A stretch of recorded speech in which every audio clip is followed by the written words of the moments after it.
Hi there, everyone, and welcome to another edition of the Coach G Show here on FDUnites.com. Jon Lauder with the head coach of the FDU men's basketball team, Greg Herenda.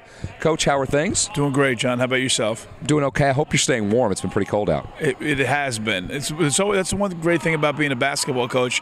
You're always in a warm gym or on a bus, and you don't realize what's going on around you. And then when the season's over, it's kind of the spring. So it's kind of I like my profession for a lot of reasons, but one of them is you just forget about the winter, and this winter's obviously been, cold and a little bit dank. Now, your team's last game, wild overtime loss against Wagner, but a benefit from that was a great performance from Stephon Jiggett's career-high 17 points. Just another one of those new pieces that's contributing right now for you guys. Yeah, Stephon is, a player that came to us via transfer, so he sat out, which is a long process. And he hasn't been producing as much as we know he can, I guess is the best way to put it. But I think the process of transferring and getting accustomed to the team during the season is not an easy one. But Stephon's got loads of talent, and he can really – obviously he made 4 threes. He gets to the foul line. He makes other people better. So, and just all of our freshmen have stepped up this year in a big way, and eventually they'll grow up. And this has been a hard process, but a process which we've kind of had to go through. And we didn't want to, but we had to. But Stephon was the last of the many great efforts we've had by our freshman class. Now, obviously the season's not over, but as the head coach, you do have to look into the future as well. How important is it for you to get these performances and have these newcomers continue to grow and kind of mold themselves into college basketball players? Well, I think confidence is life. When you're confident and you get confident through good experiences, it's going to help you. And our players are confident kids to begin with, but then the harsh reality of college basketball is things don't go your way. Like in high school, you might lose 1 or 2 games, then you go back and you win 7 straight and you feel good again. So this has been a humbling experience for everyone on the program to lose some games in a row. But ultimately, these guys are only freshmen, and at our level now, at the Kentucky, at the high levels, these guys are one and dones. They've got to come in.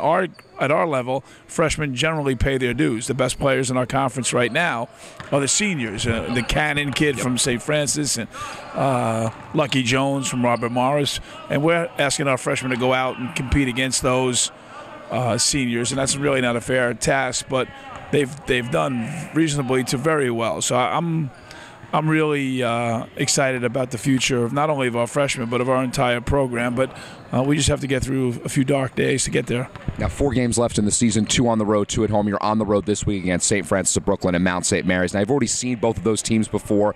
Is that an advantage in terms of preparing, or at this point everybody kind of knows each other? I think it's an advantage, but right now there's 11 days left or 12 days left in the regular season. So I think you're right for a change. No, it's rare. It's rare, but it does happen. I think you're correct in that everyone knows everybody. And now it's not so much about who you're playing, but it's about how you're playing. And if you look at the second half of our, Wagner game, that shows it. The first half we didn't guard anybody. We were down 17.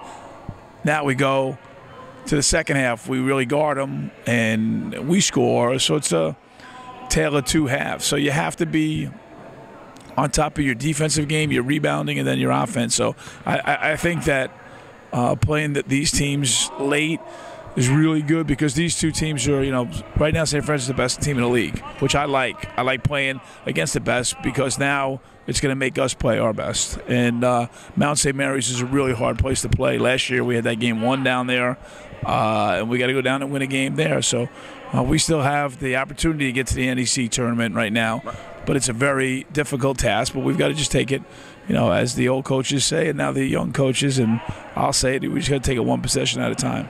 Now, off the court, of course, you've got the Coach G Show on WFDU. Just give me some thoughts on your upcoming guests and just how the show's been going. I think this Sunday we have Ala Abdenabi, who, yes, if they had a poll of the host, he was my favorite guest. He's just Ala. I've known Ala since he was a high school player in Bloomfield High School by way of Alexandria, Egypt. He was just phenomenal, and he had Mike Krzyzewski stories and NBA stories and high school stories, and now he's with CBS Sports. But he's just a great human being. He's got a lot of juice. And then I think the following week we'll have the bracketologist. It's his time now. I don't know how we got him, but we got him. He's busy. When we beat St. Joe's to start the season, which seemed like a long time ago, we spoke about potentially being on the show, and now here it is. It's not March, but we got him late February. So to get him on the air is going to be, and I'm not really concerned about who's on the bubble and who's not, but just how he got to where he is, because he's probably one of the few individuals that doesn't coach and doesn't play and doesn't broadcast, but he's got a lot of collegiate juice. He does. Nationally. He'll be a great guest, but we have fun with the show, and I think it's turned out for the first year. We've had a lot of really cool guests and a lot of good people, and I'm lucky enough to call them my friends. So it's kind of like reacquainting ourselves with some people that I've known over the years, and I'm sure it'll continue its luster, and we'll go into season 2 and have some more guests. All right, Coach, thanks so much for the time as always, and good luck this upcoming week. John, I appreciate it. Thank you. So the Knights are on the road Thursday. They got St. Francis Brooklyn, Mount St. Mary's on Saturday. You know the deal. NECFrontRow.com is the place for all that broadcast information. WFDU.FM is where you can go to check out the Greg Herenda Show, 8 a.m. every Sunday on WFDU, and also FDUKnights.com. You know that's the place to be. Anything you need to know about FDU men's basketball, you can find it right there.